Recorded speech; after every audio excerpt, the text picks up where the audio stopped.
Assalamualaikum warahmatullahi wabarakatuh. Hari ini umat Islam gerah dengan vonis Wahabi tentang bid'ah. Wahabi tidak salah, Wahabi itu benar. Karena yang digunakan Wahabi untuk mengvonis umat Islam bid'ah adalah dalil-dalil yang mereka pilih, hadis-hadis yang mereka anggap sesuai dengan tujuannya, dan sunnah-sunnah yang sesuai dengan keinginannya. Wahabi tidak salah kalau kemudian mengatakan banyak umat Islam yang bid'ah, karena umat Islam dalam melaksanakan ibadah tidak sesuai dengan hadis ataupun sunnah-sunnah yang mereka gunakan sebagai rujukan, sebagai tolak ukur untuk mengvonis seseorang. Jadi mari kita berpikir secara jernih, kita berpikir dengan akal sehat, kita berpikir secara cerdas dan bijak, supaya kita tidak terprovokasi, supaya kita tidak terjebak kepada ulah kata, sehingga nanti bisa kita simpulkan mana yang baik dan mana yang buruk, mana yang salah dan mana yang benar.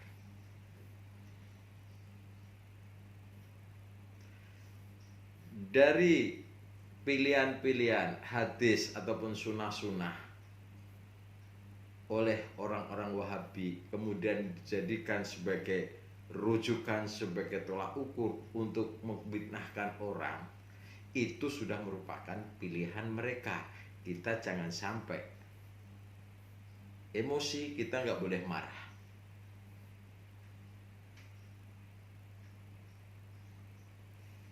Pun demikian, mari kita berpikir, mari kita mengevaluasi, mari kita tinjau kembali. Kenapa sampai umat Islam hari ini banyak yang melakukan bid'ah menurut orang Wahabi? Nih, kalau kita mengambil sebuah hadis Rasulullah, taraktu fikum amrayni la in tamassaktum bihima lan tadillu abada, kitabullah wa sunnatu rasul. Aku tinggalkan dua perkara yang apabila kamu berpegang teguh kepada keduanya, kamu tidak akan tersesat selama-lamanya. Apa itu? Kitabullah wa sunnatu rasul. Kitab Allah, Al-Quran, wa sunnah rasul. Bukan hadis tapi sunnah rasul. Ini harus kita perbedakan antara sunnah rasul dan hadis. Sunnah rasul itu adalah apa-apa yang diucapkan dan dilakukan oleh Rasulullah, itulah namanya sunnah rasul. Dan apa itu yang dilakukan dan diucapkan Rasulullah, sebagaimana di dalam Al-Quran dijelaskan, kawanmu Muhammad itu tidak keliru dan juga tidak gila. Apa yang diucapkan adalah wahyu yang diwahyukan kepadanya. Jadi Rasulullah itu adalah melaksanakan Al-Quran, Quran sebagai panduannya, Rasulullah sebagai pelaksananya. Makanya ada kitabullah wa sunnatur rasul. Jadi kalau mau merujuk sunnatur rasulnya di situ. Kemudian hadis itu ada setelah Rasulullah wafat, setelah Rasulullah itu meninggal. Kalau Rasulullah masih ada, namanya sabda, bukan hadis.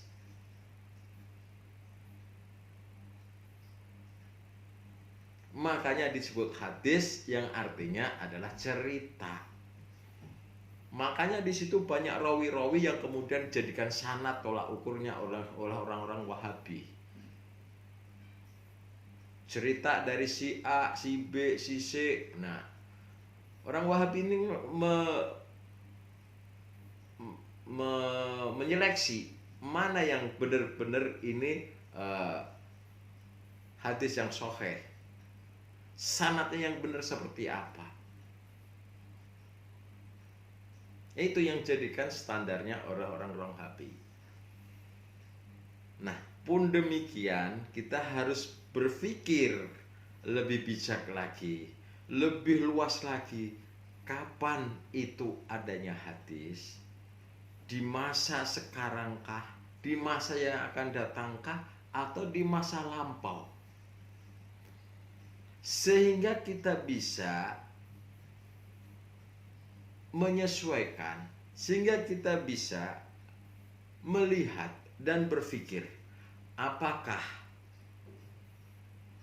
kegiatan cerita-cerita masa lampau itu relevan dengan kondisi sekarang dan yang akan datang. Apakah perilaku-perilaku di masa lampau itu akan terus relevan di masa sekarang dan yang akan datang? Itu yang pertama. Kemudian yang kedua, di mana hadis itu berada dan kejadian apa sehingga ada keluar hadis, ada keluar sabda Rasulullah. Kalau kita mau mengikuti contohnya Allah dalam menurunkan Al-Quran, yaitu ketika ada kejadian maka disitulah ada diturunkan ayat. Ini namanya asbabul nuzul. Jadi tidak bisa digebyah uyah dalam memahami konsep-konsep Islam. Ada masa, ada waktu, ada pelaku, dan ada tempat. Ini jangan sampai digebyah uyah. Bisa terjadi konflik yang luar biasa di kubu umat Islam lantaran punya persepsi pandangan yang berbeda-beda, tidak menggunakan tatanan-tatanan, aturan-aturan bagaimana cara memahami, bagaimana cara melaksanakan itu sendiri. Kalau hari ini saya katakan, kalau harus kembali ke masa lalu, berarti memang semua umat Islam itu bid'ah tanpa terkecuali. Bahkan yang mengatakan bid'ah pun bisa jadi juga bid'ah. Sebagai contoh begini, dulu Rasulullah dalam berdakwah itu menggunakan unta. Itu di masa lampau, karena di sana jalannya belum memungkinkan untuk menggunakan mobil. Dulu di zaman Rasulullah, kemungkinan orang-orang yang menerima tamu dia akan menyuguhi air minum dan kurma. Sekarang kalau zaman itu, ataupun kalau tadi banyak yang mengatakan hal yang seperti itu dikatakan sunnah, sekarang kalau itu kita terapkan dalam kondisi yang sekarang, kita umat Islam dalam berdakwah sudah tidak menggunakan unta. Apa itu namanya bid'ah? Semuanya tidak menggunakan unta. Yang kedua, hari ini ketika ada orang tamu, tidak lagi ataupun tidak semuanya disuguhin air minum dan kurma. Ada juga yang ngasih onde-onde, rengginan. Apakah niat baik memberikan suguhan kepada tamu itu bisa dikatakan bid'ah dan dikatakan dosa? Sementara kita niat tulus. Ini yang harus kita berpikir lebih jernih, lebih cerdas. Jadi jangan saklek dalam memahaminya.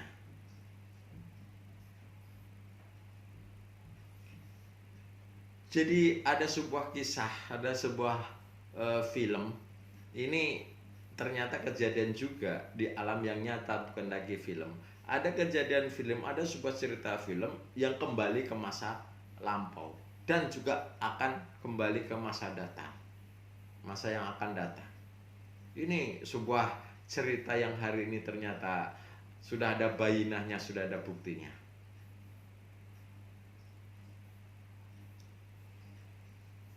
Kita harus menggunakan kecerdasan. Tentunya masa-masa yang dahulu. Sekali lagi ini bukan Quran yang saya maksud. Kalau Quran berlaku sepanjang zaman. Tapi kisah-kisah yang dahulu sesuai dengan situasi dan kondisi, sesuai dengan zamannya, tentunya akan berbeda dengan kondisi yang sekarang. Maka jangan mudah mengatakan itu suatu kerjaan yang bid'ah. Kita harus menggunakan kecerdasan kita. Kita harus berpikir ke depan.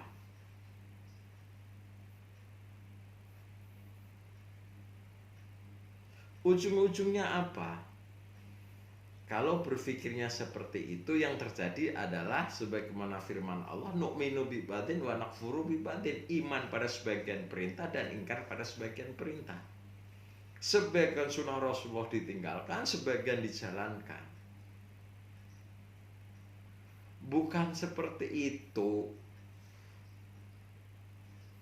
untuk memerangi tahayul, bid'ah dan khurafat. Bukan seperti itu caranya. Kalau caranya seperti itu, hanya kembali kepada masa lalu, itu namanya robot. Oh, di teksnya seperti ini kita ikuti. Oh, yang nggak sesuai di sini tidak mau nerima. Ya ujung-ujungnya ya robotnya rusak sendiri. Makanya robot yang cerdas, robot yang mau mengikuti perkembangan zaman harus senantiasa di-upgrade supaya bisa mengikuti perkembangan zaman. Lah masa Islam nggak bisa seperti itu, malah disuruh kembali ke zaman dahulu. Ya nggak bakalan maju kalau berpikirnya seperti itu. Lah kita manusia yang punya akal, yang punya hati, apakah kita tidak mau mengikuti perkembangan zaman? Bukan berarti kita dikuasai oleh perkembangan zaman. Bukan berarti kita harus mengikuti hiruk pikuk perkembangan zaman. Tapi kita menyesuaikan dengan mempertahankan keimanan dan aturan. Manusianya sudah berbeda yang kita hadapi. Nah, terkecuali kalau orang-orang ini yang sering mengatakan bid'ah ini membuat surga sendiri, punya surga sendiri, ya monggo-monggo saja, uang surga-surganya dia. Jadi nggak usah membid'ah-bid'ahkan, karena belum tentu kalian ini bisa masuk surga. Kita nggak tahu apakah kita masuk surga atau tidak. Yang kita jalani adalah untuk mencari ridhonya Allah. Mencari ridhonya Allah itu harus ada hablum minallah wa hablum minan nas. Lah bagaimana kita mau bisa hablum minallah wa hablum minan nas, lah sekarang aja ukhuwah insaniyah dipecah belah begini, malah cari permusuhan, yang nggak bakalan bisa tercapai ukhuwah insaniyah. Wa'tasimu bihablillahi jami'an wa la tafarraqu, nggak bisa tercapai. Maka saya mohon kepada saudara-saudaraku semua, jangan terlalu fanatik terhadap suatu pemikiran ataupun golongan. Karena kalau fanatik itu membuat akal dan hati kita jadi buta. Kita tidak bisa menimbang, kita tidak bisa menerima kebenaran yang ada. Yang ada adalah hanya mempertahankan kefanatikan. Ujung-ujungnya apa? Kalau sudah berpikir mempertahankan kefanatikan, ketika ada orang yang memberikan masukan, mengingatkan, justru akan mendebat. Yang dicari apa? Dalil-dalil untuk mengkonter dari apa yang tadi disampaikan, apa yang tadi diberi masukan. Nyari dalil lagi, nyari sanadnya mana, nyari dalilnya, nyari Qurannya mana. Dan ini kejadian yang seperti ini yang sering kita lihat.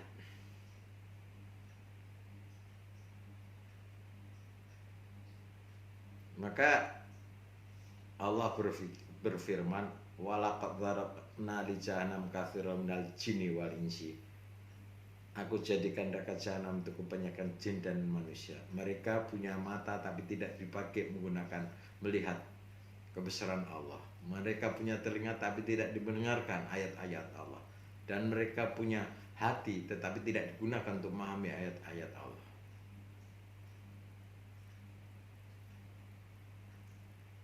Mari kita introspeksi diri, mari kita berpikir secara jernih, berpikir secara cerdas kalau memang merasa cerdas. Jadi jangan textbook dalam melaksanakan, ikuti perkembangan zaman supaya tidak terlindas oleh roda zaman. Masa lalu kita ambil pelajarannya, sempurnanya masa lalu yang seperti itu. Sekarang masa sekarang, kita ambil yang masih relevan, kita sempurnakan yang tidak sesuai dengan kondisi dan waktu.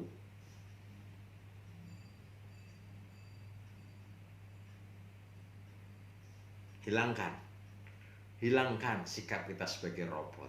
Mari kita berpikir, upgrade lagi. Karena itulah fungsinya. Bahwa belajar itu minal mahdi ilal lahdi, dari lahir sampai mati kita harus selalu belajar dan belajar. Baik, insya Allah ini aja yang saya sampaikan. Billahi taufiq wal hidayah. Wassalamualaikum warahmatullahi wabarakatuh.